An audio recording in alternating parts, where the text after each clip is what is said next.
Welcome to the Side Action Podcast, the sports gambling show that covers everything in the world of sports betting from A through Z. We'll cover the four major sports, as well as anything and everything in between worth some action, and will increase the size of your bankroll. And here we go. All right, welcome to Side Action, episode 98, episode 29 of season 3. I am Jim Weglars, a.k.a. Wegs. You can follow me at Wegspool on Twitter and Instagram. And I'm Steve Roberts, a.k.a. Action. You can follow me on Twitter at 31sroberts. Follow the podcast at Side Action Pod on Twitter and also on YouTube. So, Action, we had quite a trip last week, including the live hit from the Mirage, the Rum Bar. That was pretty exciting. Yeah, it was exciting. It's funny this week you don't have to ask me how my weekend was because you were there and I was there. I was there. We lost some cash. I don't know how you ended up on the weekend. I made a comeback on Saturday, but America, I'm not saying not to go to Vegas because we had a fun time, but the odds were a little bit against us, weren't they, Action? Those tables, the stakes are up a little bit, the limits are up, and then also the 6-5 blackjack everywhere on the Strip. We had to kind of go to downtown, Vegas at Circa to really find the 3-2 blackjack tables and some $15 craps tables during the day, 25 at night, whereas the Mirage, you could barely find a table. And then obviously they were higher limits. So it was, we took it in the face a couple days there. Yeah, definitely disappointing to see what the gambling options were like on the Strip. It seemed like a lot of the casinos had less staff than normal.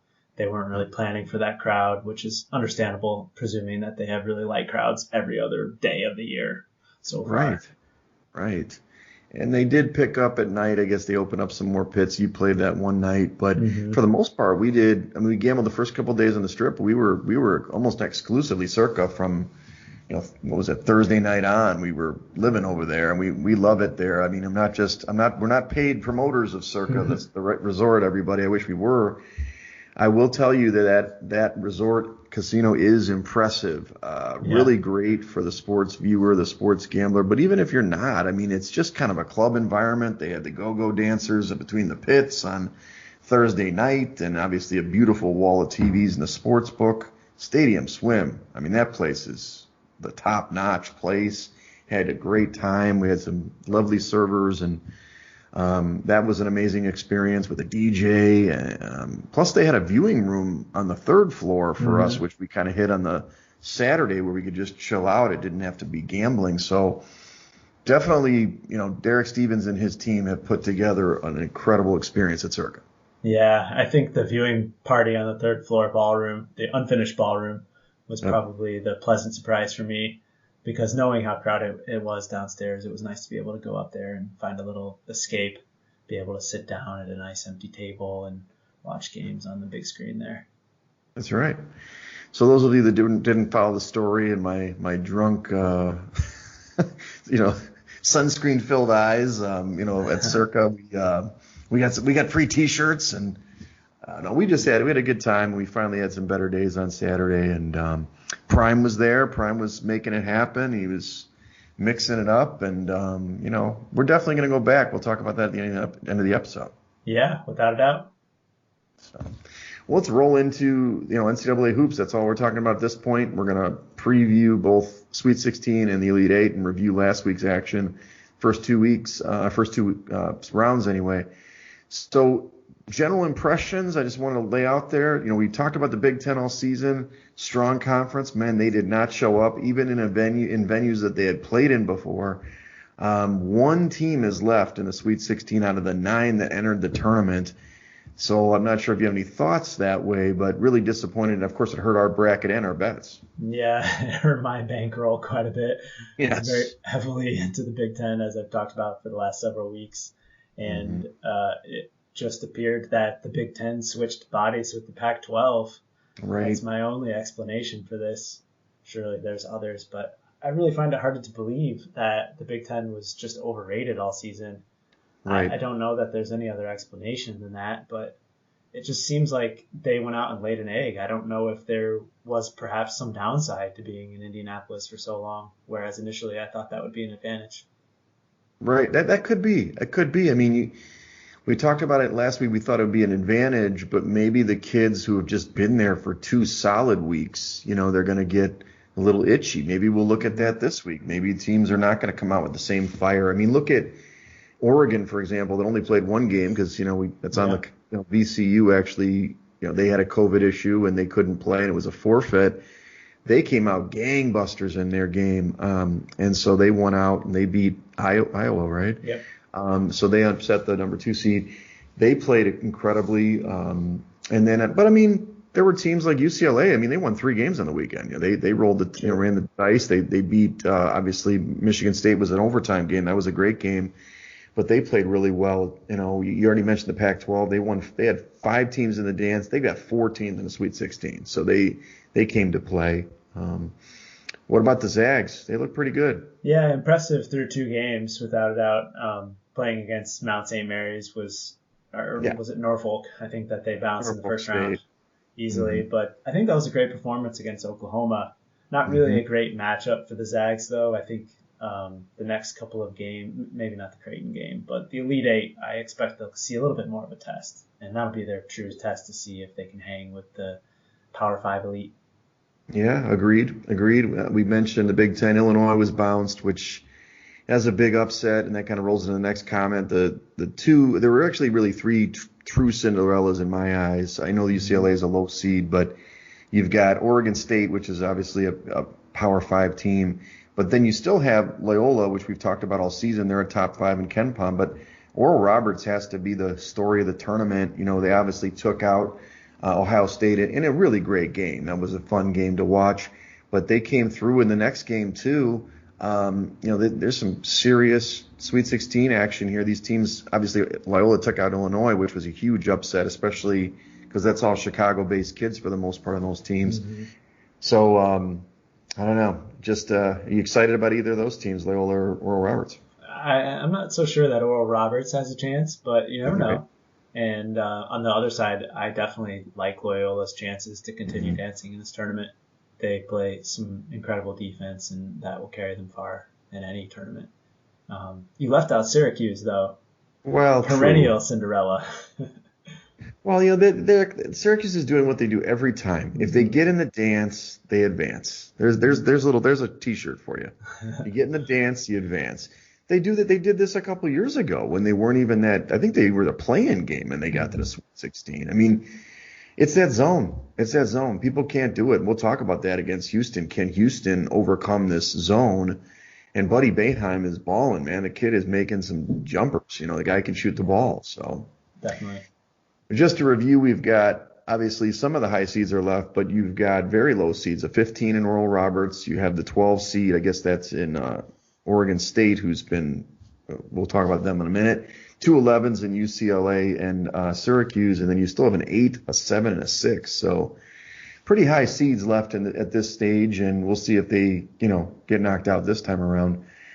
Let's recap our picks last week. We were kind of, I guess we were break even if you look at it in terms of a book. We were 12-10, and this is hard to count all these, but I don't know. Besides going over every single game, are there some games that we want to highlight that were definitely not just losers, but just kind of confounding? I guess your Purdue picks were kind of confounding because you figured those were under against North Texas. Yeah. North Texas shot pretty well, and despite Purdue not shooting well, I think the overtime really helped push that game over the total, and that ended up being a loser and a tough loss for my Boilermakers.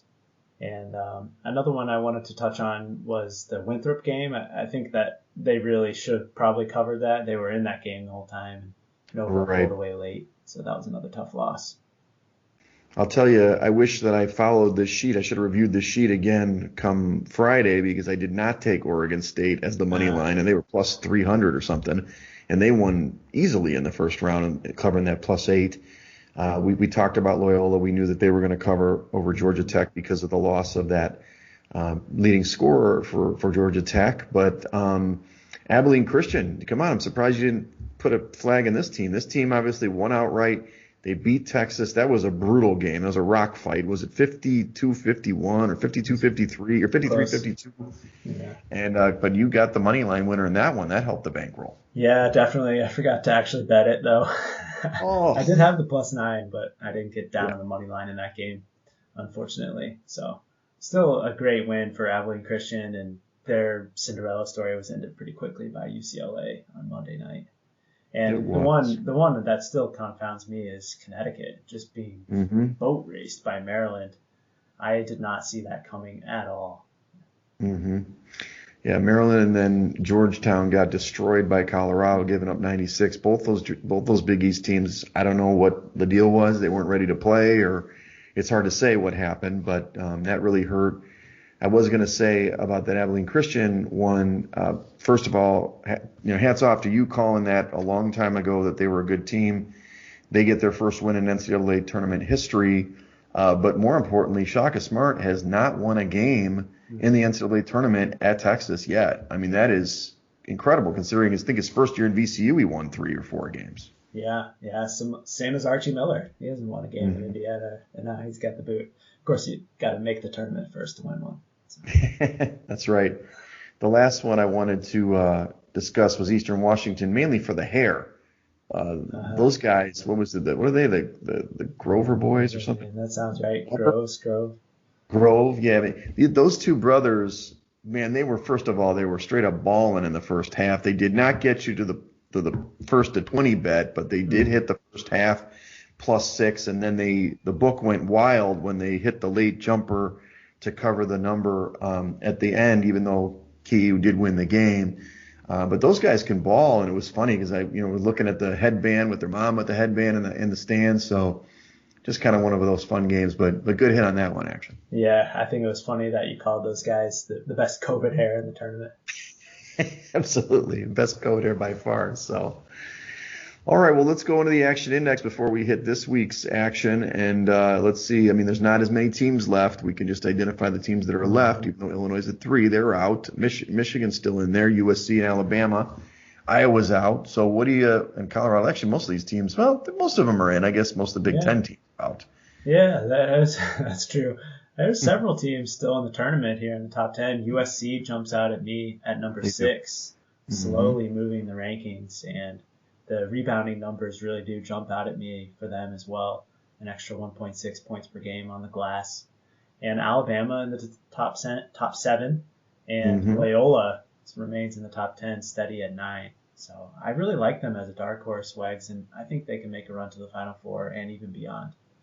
Well, we didn't talk about that game specifically because it was a second round game, but I mean, it was a clinic. They put on a coaching clinic and a playing clinic against a team that I had winning the championship. I'll admit that openly. That's going to kill my chances of winning my own pool. But I mean, Moser had his team prepared. They were running old school offense, a lot of backdoor cutting. The defense against Ayo Dosunmu was perfection. He was bottled up and didn't know what to do with it. And in the end, I mean, they went to Kofi Coburn way too late in that game. He was scoring late, but they couldn't get even within 5 points in that game. They were constantly down 8 to 12 points in the game, and they lost. So, I mean, good for Loyola. They beat the toughest competition in the region. So I hear you. They definitely could be in the Final Four. Yeah, we'll see. Plus 165 at DraftKings, if anyone's shopping out there. There you go.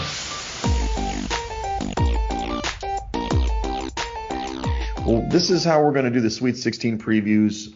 We'll do Sweet 16 previews by region, and then I'm just kind of highlighting a couple of Elite 8 matchups that maybe it's a potential, we don't know, but kind of that we may be interested in since we're going to have 2 rounds since we tape again. So let's start off in the Midwest. We just mentioned Loyola. It sounds like, Loyola's 6-point favorite right now. The total is 125.5. This is the Saturday game. It's the first game. It's 1:40 Central on Saturday. It sounds like you like the Ramblers here at the -6. I understand that, but Oregon State's playing great basketball, and they've got a beast in the middle in Silva. The guy's a 7'1" tree in there. Do you think he's going to give Krautwig a hard time? No. I think that Loyola's offense is really set up to play well against this Oregon State zone. They play a little bit of a matchup zone, and Krautwig is going to be the key to breaking them down. I expect him just to sit in that high post and make hay all day, either beating Silva down to the paint and getting his his crafty layups, or he's going to become a passer. And I think that Krautwig is going to dominate this game. And on the flip side, I'm just going to be fading the Oregon State hot shooting. They have been shooting like plus 40% from the 3-point line through 2 games, and I'm not really sure that's going to continue against the now number 1 ranked Loyola defense. Really good defense. One of the things that the Beavers do really well is they shoot free throws. They made 27 of 30 in their last game, and that was really the difference in beating Oklahoma State, was the team that we both liked. The thing about Loyola is they don't foul. They're just a position defensive team. It's not that they don't foul at all, but I mean, like, as a team that's that good defensively, oftentimes you see fouling there. They really keep the players in front of them, and so it's not like they're going to have that advantage getting to the line. So right. I'm not going to follow you on this one, but I think you're on the right side. Thank you. I also want to give a pick out on the under here. I bet this at 126 under. I think these two teams are both in the 300s in pace. And with that Loyola defense, I believe that this one will be under the low total of 126. That's right. All right, next game in the region is Houston against Syracuse. We kind of mentioned this already. The total is 140, which crazy. Saturday. This is Saturday at 8:55 Central, so it's the last game on Saturday. I don't know how you don't pound the under here. 140? Houston's a really good defensive team. Syracuse has the zone. I don't know if I'm missing something here. I don't know. This is a game. It's a stay-away game for me. I think that Syracuse is probably a play because they're playing really well. Houston has been playing good all year. How does Houston shoot the basketball from 3? Are they a good shooting team? Houston, let's see, from the 3-point line is 97th ranked 3-point offense. Certainly not going to blow you away against that zone. But right. I'm with you. I think that Houston is the play here. Catching the points. I'm just not so sure that this. You mean Syracuse? Yes, I'm sorry, Syracuse. You said Syracuse, right? Yeah. Mm-hmm. Yeah. I think this is going to be a close game, and I also like it going under a little bit. Not only is Houston going to struggle, I think, from the 3-point line, but they play a really slow pace as well. And I think with their defense, also 11th ranked, near the top 10, and Syracuse's stifling zone, I like the under a lot. Right.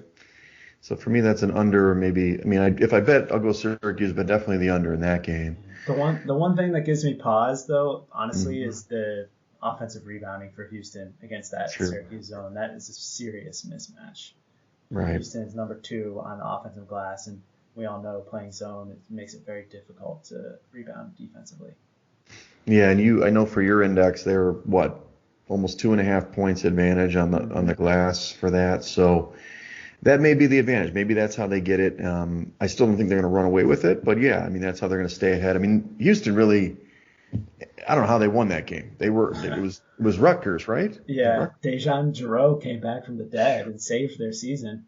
I mean, they were down by 7 or 8 late in that game, right? Yeah. That's another thing we should mention. Giroux is going to suit up and play, but I saw that coach came out and said he'll be only 75 or 80% in this game on Saturday. And he happens to be an action player pool player. So he just That's right.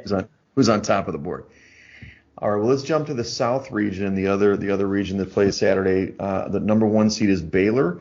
Baylor's going to play Villanova. Baylor's a 6.5-point favorite, 140-point total, 140.5 total. This game's at 4:15 Central. I like Baylor here. I think that Nova. Oh, you got up to 7.5. Yeah, real-time line move here. Real-time line move right here. As I just was going to bet 6.5. Wegs likes Baylor, and you know why? Because I think that Villanova, we thought that Winthrop was going to take them out. I wasn't sure about the second round game, but now I think this is it. This is when you lose Gillespie. The defensive guards for Baylor are outstanding. And Baylor played kind of crappy in the first game. They won but didn't cover and looked great in the second one. I like Baylor in this one. I don't know, 7.5 might be a lot, but I'll take it. Yeah, I concur with you. Even at 7.5, I like Baylor in this game. This is going to be the first real defensive opponent that Villanova has faced since losing Colin Gillespie. And I think going up against Davion Mitchell, those 2 backup point guards are going to have a hell of a time getting Villanova into their offense. And further, Baylor possesses the big guys that are going to be able to shut down Jeremiah Robinson Earl. So I'm not sure how Villanova is going to be able to keep up offensively in this game. Right. Good. We're on the same side there.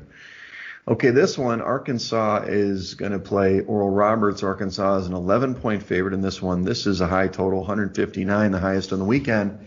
This is Saturday at 6:25 Central. I really like Arkansas in general, but Oral Roberts has got a team that can score. I still would probably go under this total action. 159 is a big number. But what do you think about the 11-point advantage? I mean, these two teams played, and I think it was about that, 10 or 11 points earlier in the year. That's right. Do you like Oral Roberts to cover?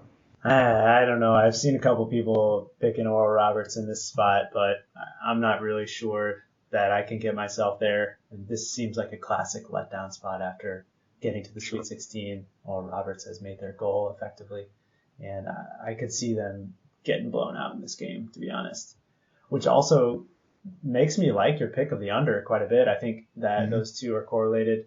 If Arkansas gets out to a big lead, you could see this slow down a little bit in the second half. And on the flip side, if you think that Oral Roberts has a chance to keep this close, there could be some fouls late that push it over the total. Right. I forgot to mention Oral Roberts is only the second 15 seed to reach the Sweet 16 since, obviously the first one was Florida Gulf Coast. So it's very rare. I think they were underseeded overall. So this team's really good. They got the two 20-point scorers that can make it happen. So, well, let's go to the West region now. This obviously has the Zags. We've talked about them already. The Zags are 13.5-point favorites against Creighton. This is 158.5 total Sunday at 1:10 Central. So I guess that's the first game on the Sunday docket. Hard to see Creighton keeping up with the Zags, especially the way the Zags played last weekend and throughout the year. But do you think 13.5 is too much? No, I would probably look to lay it with Gonzaga in this game. Creighton is a team that I was looking to fade and did fade for the first 2 weeks. Got to the window with UCSB in the first round. They really should have lost that game, looking back on it. Sal missed a gimme at the bucket that would have won the game for the UCSB Gauchos. But in this one, I think that Jalen Suggs and the Gonzaga guards are going to be able to lock down on Zegarowski a little bit better than their previous opponent. And I'm not sure that the Creighton Blue Jays have anything inside that can stop Drew Timme. I mean, he was a man on that game, 30 points last week against Oklahoma. And I think that Gonzaga will probably run this one up again. Well, it surprised me that Oklahoma came out and tried to run with the Zags. It kind of was, obviously my guy in the pool was scoring, but Reeves, but I was shocked. I mean, they came out guns a-blazing, making a bunch of shots, and they were up early, and we're like, oh, okay. But I'm like, that's the wrong approach for this team. It's almost like you need to limit possessions. Creighton is not a limiter of possessions. They're a score-at-will kind of team, and I don't think that works against the Zags. I think the Zags are going to fall against a team that's going to change up the pace and going to be able to grind them out. Yep. I don't see Creighton doing it. So I probably wouldn't lay the 13 just because it's a big number, but I think you're on the right side there. Yeah, and what's your thoughts on the total? I saw you had a note in here. I didn't really have big on the total. Both teams can score, but your theory then is if the Zags are winning by 15 points, you think that that's going to push the total up? Or, they're both teams can score. There's no question. But 160 or 115, 8.5 that's a lot of points. Yeah, it is. I mean, I can see this game starting out really hot, and I might look to target a live total here. If it gets up like in the 170s, 180s, you can look to go under that number in the live game. Especially if they maybe in the first half it's kind of a back and forth affair like the Oklahoma thing, because that did slow down in the second half of that game. Yeah, definitely. Well, the next game is USC against Oregon. This is a Pac-12 battle. USC is a 2.5-point favorite. The total is 139. This is the last game on the Sunday, on the actual weekend, Sunday at 8:45 Central.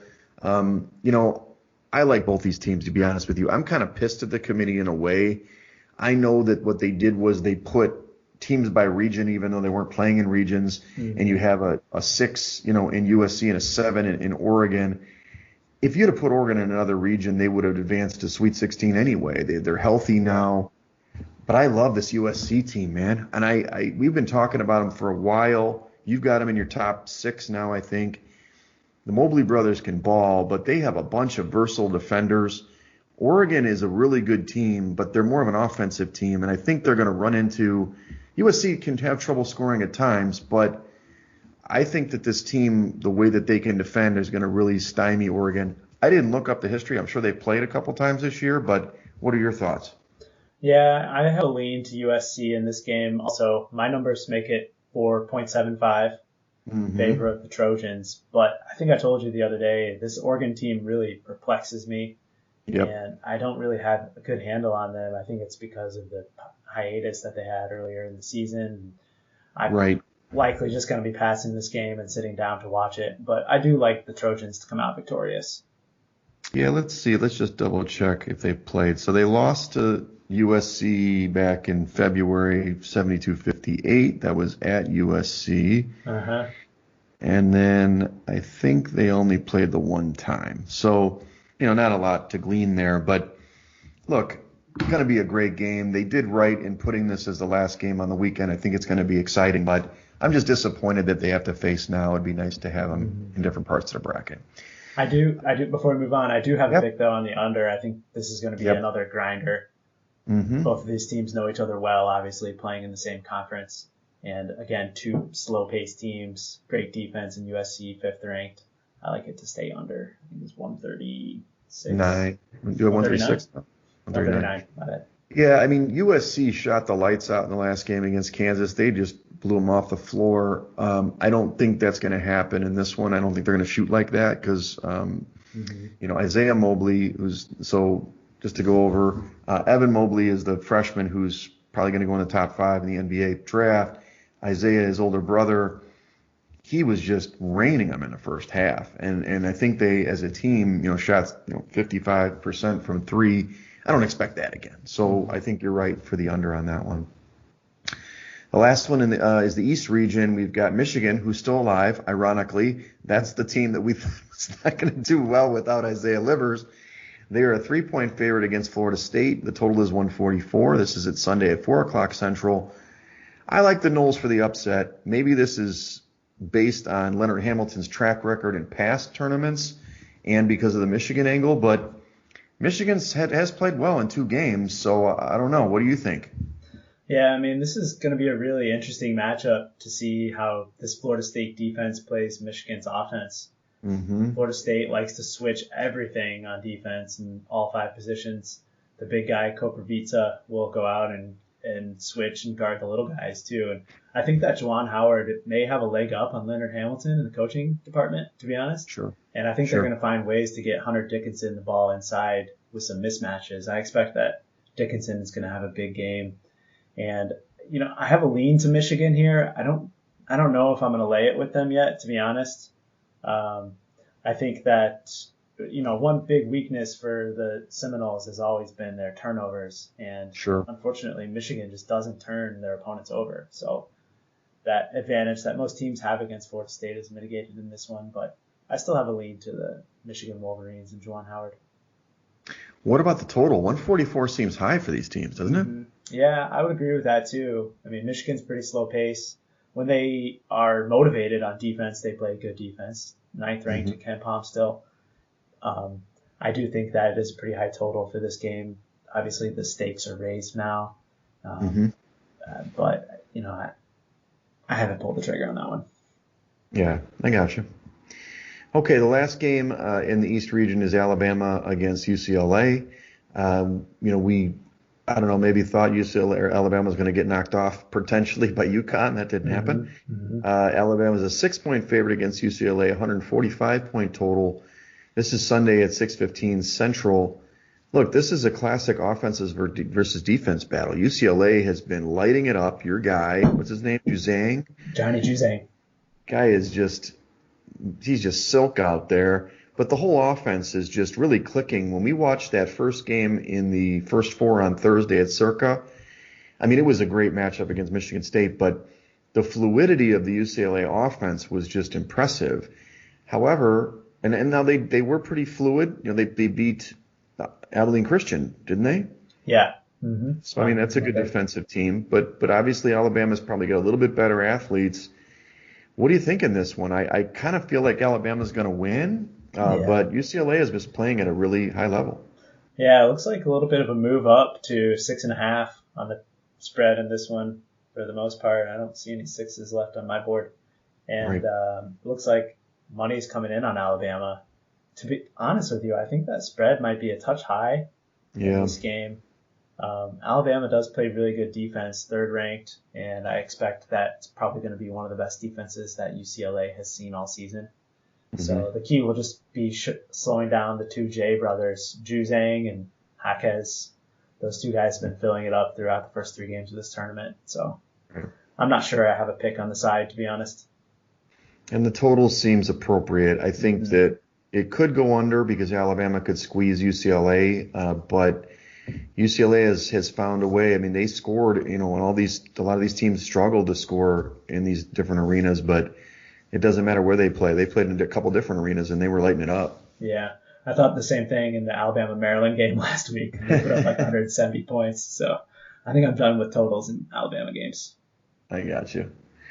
So looking ahead for the Elite Eight, I'm just looking at potential matchups, and this maybe we could talk about both sides of that matchup. I mean, we pretty much know the Zags will probably advance. I know this is that would be a big upset. Obviously, if Creighton was taking them out.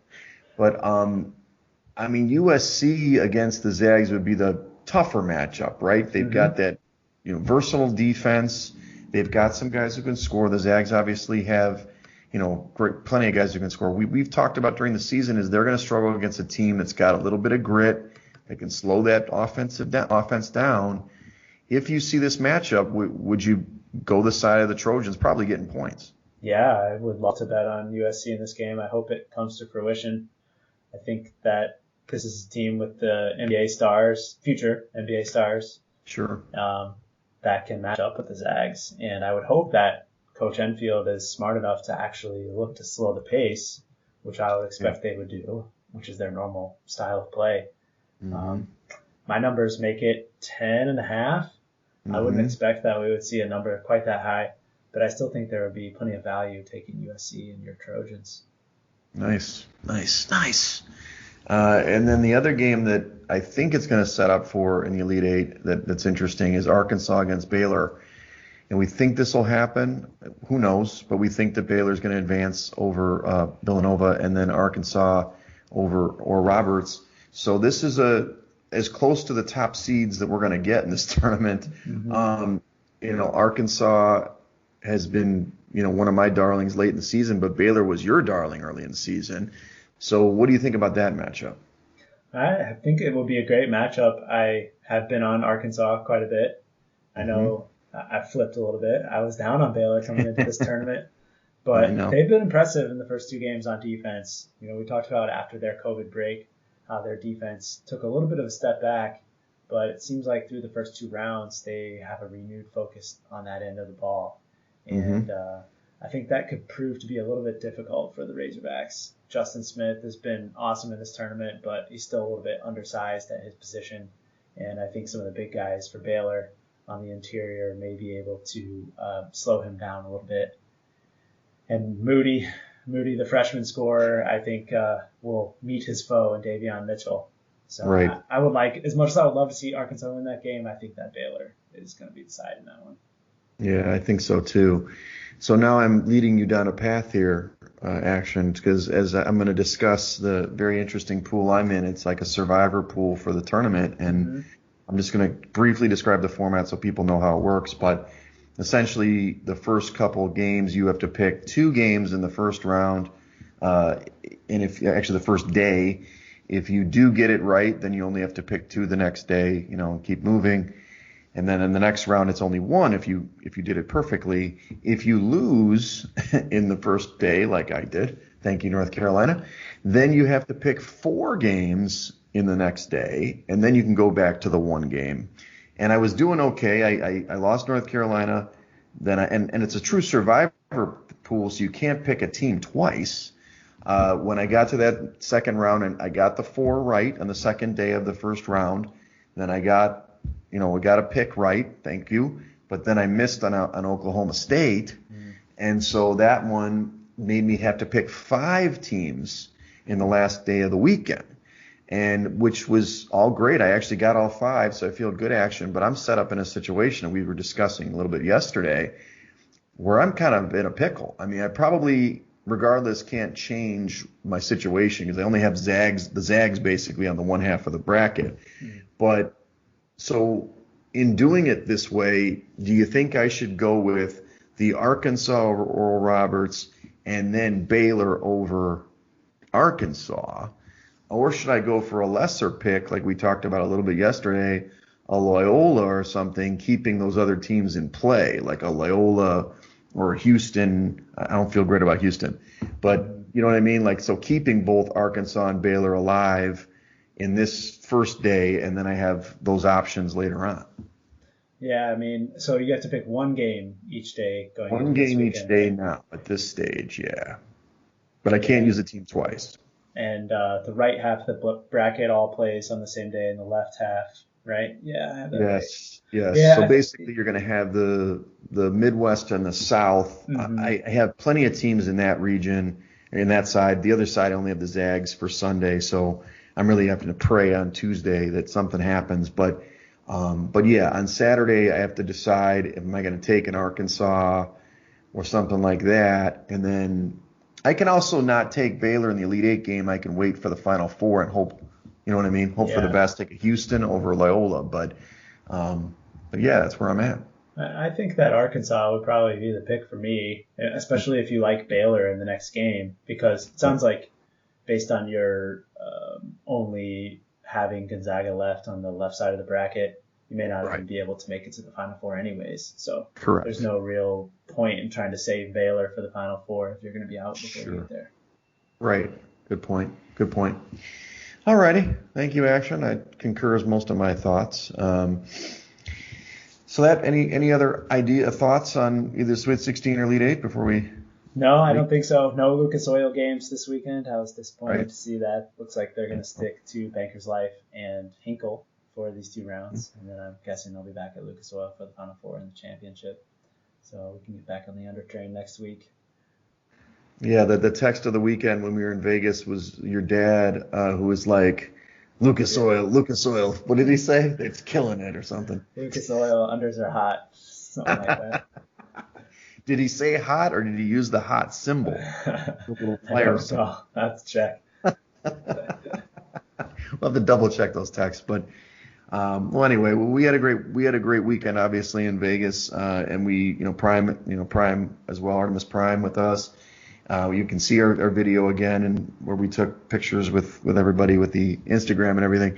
But we're going to go back, right, Action? We are going to do this. It'll be our 3rd annual trip. We can't believe we've done this. We're going to enter the Circa contest on the opening weekend of the NFL, which is September 10th through the 12th. We are looking to do it and spend a lot of our time at Circa, especially the Circa pool, where we're going to figure out if we're going to do a cabana. I haven't locked in since the stuff that we were talking about before. Mm-hmm. So maybe we'll lock up a cabana early. So get a few people out there, have a little, have some listeners out there, and check out those NFL opening weekend games, right? Yeah. I think we should definitely hit the pool again for NFL Sunday. Be a great spot. I'm guessing that they'll have more than just the 4 games up on the screen. But hopefully we can get all 8 or 9 up there and be able to watch them all in real time. It'd be cool. Right. I mean, the place from a viewing standpoint was just outstanding. Obviously, there was a lot of other distractions at the pool, but which I was beaten up with, incredibly when I did my little video. Everybody was giving me a hard time of my focus on what I was focusing on the pool, but everybody can see that. But anyway, definitely, mark your calendar, September 10th through the 12th. Action, I will be there. Artist Prime's already booked his hotel. He's way ahead of us. So anybody's interested, let us know, and we'd love to have a bigger group this time. Hopefully by then things are a lot more open all over the place, and maybe people will be vaccinated, and so it won't be quite as restrictive both there and then for people who can attend. So looking for a bigger group. Yeah, hopefully some more table games will actually be open this time too. Exactly. Well, great. Well, that wraps up our, Sweet 16 Elite 8 preview edition. I am Jim Weglars, a.k.a. Wegs. Follow me at Wegspool on Twitter and Instagram. And I'm Steve Roberts, a.k.a. Action. You can follow me on Twitter at 31sroberts. And follow us at Side Action Pod on Twitter and on YouTube. So thanks, everybody, for listening, and hopefully you checked out the videos, and check us out on YouTube and send out your questions. We got a couple of comments, actually. I don't know if you noticed. We had a couple of comments, like two. Nice. So that was exciting. They liked our haircuts, apparently. We did get our haircuts before the trip. Yeah, come on, comment and like us and tell your friends. Yeah, good luck with all your Sweet 16 picks this week. That's a wrap for this episode of the Side Action Podcast. We appreciate all of your listens and thank you for joining us. We'll see you all again next week on Thursday for some more hot picks and side action.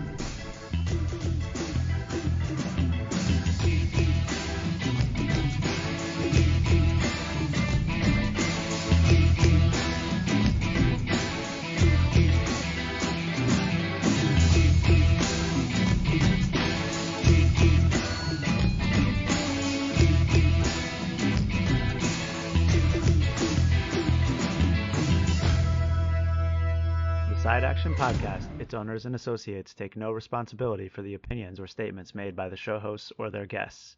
Statements or show topics are not necessarily the beliefs of this podcast, and opinions between talk show hosts may conflict. Individuals following the advice given on the podcast accept their own risk of losses from wagers made.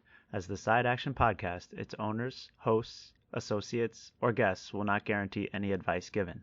The opinions and advice given on the Side Action Podcast is for entertainment purposes only. Gambling problem? Call 1-800-GAMBLER. Intro and outro and transition music credits. Song titles Jerry 5 and District 4 by Kevin MacLeod at incompetech.org. Licensed under Creative Commons Attribution 3.0. creativecommons.org/licenses/by 3.0.